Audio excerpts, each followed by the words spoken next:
Եվս մեկ հաղորդագրություն, իսկ եթե ստիպված ես նման մարդու հետ աշխատել, դիստանցիա հնարավոր չի պահել աշխատանքի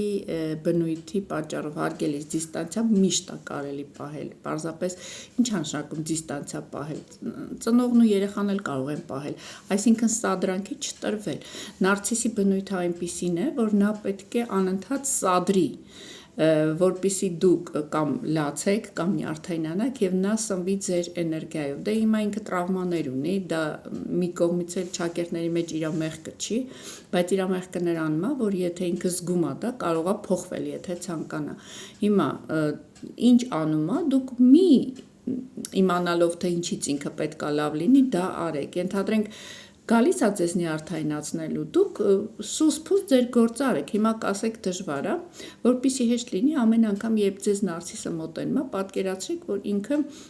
ենթադրենք պամպերսով մի հատ երեխա է, մազերը սենց բիզ-բիզ, երկու ատամ ունի, անճար, անօգնական, պատկերացրեք դա բավականին օգնում է, փորձեք այդպես և ինձ թվում է դուք արդյունք կունենաք, լավ օր ձեզ։